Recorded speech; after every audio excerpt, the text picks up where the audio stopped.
Question ഇതാണ്. ഇവിടെ ഒരു ചിത്രം തന്നിട്ടുണ്ട്, ഒരു പിക്ചർ തന്നിട്ടുണ്ട്. ഇതിൽ നിന്ന് എങ്ങനെയായിരിക്കും ക്വസ്റ്റ്യൻസ് വരുന്നത്? അതിൽ നിന്ന് എ ബി അങ്ങനെ 2 സബ് ക്വസ്റ്റ്യൻസ് ആയിട്ട് ചോദിക്കാം. അങ്ങനെ എ ക്വസ്റ്റ്യൻ ഇതാണ്, write down the names of parts numbered. ഇവിടെ കുറച്ച് നമ്പേഴ്സ് കൊടുത്തിട്ടുണ്ട്, അതായത് 1 2 3 4 ഇങ്ങനെ നമ്പർ ചെയ്തിട്ടുള്ള ഈ പാർട്സിന്റെ പേരെന്താണ്? Write down the names of parts numbered. അങ്ങനെ വരികയാണെങ്കിൽ അത് നമുക്ക് ഓരോ നമ്പേഴ്സ് നോക്കാം. അപ്പോൾ ഈ 1 ഏതാണ്? Field magnet. ഇനി 2 ആർമേച്ചർ, ഇത് ആർമേച്ചർ ആണ്. ഇനി 3 എവിടെയാ? 3 സ്ലിപ്പ് റിങ്. പിന്നെ 4 ബ്രഷ്. ഇങ്ങനെയാണ് എ ക്വസ്റ്റ്യൻ്റെ ആൻസർ വരുന്നത്. അതായത് ഇവിടെ നമുക്ക് നമ്പർ തരികയാണെങ്കിൽ ആ നമ്പറിന്റെ ഭാഗങ്ങൾ അടയാളപ്പെടുത്തുക എന്ന് പറയുകയാണെങ്കിൽ ഇങ്ങനെ ഓരോ ഭാഗങ്ങൾ ഐഡന്റിഫൈ ചെയ്യാം.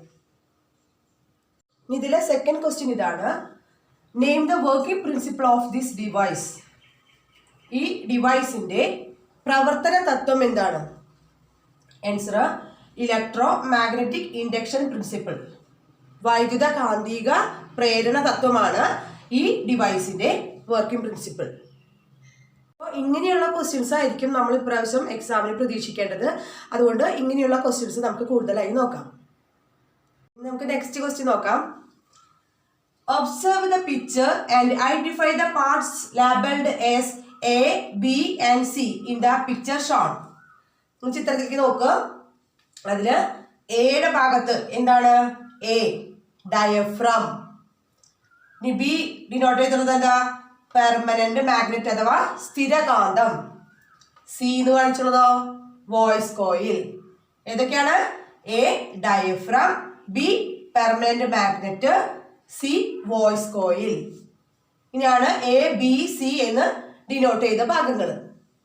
ഇനി next question, what is the energy change taking place in A moving coil microphone? ഈ ചലിക്കും ചുരുൾ മൈക്രോഫോണിന്റെ എനർജി ചേഞ്ചസ് എന്താണ്? ഊർജ പരിവർത്തനം എങ്ങനെയാണ് നടക്കുന്നത്?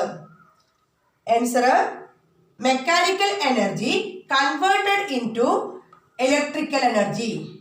എന്താണ് ചലിക്കും ചുരുൾ മൈക്രോഫോണിൽ നടക്കുന്ന പ്രവർത്തനം? യാന്ത്രികോർജം വൈദ്യുതോർജമായി മാറുന്നു.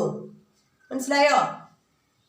അപ്പോൾ ഇന്ന് നമ്മൾ ചെയ്ത 2 ക്വസ്റ്റ്യൻസും നിങ്ങൾക്ക് SSLC എക്സാമിന് വളരെയധികം ഉപകാരപ്രദമാവും എന്ന് തന്നെയാണ് ഞാൻ കരുതുന്നത്.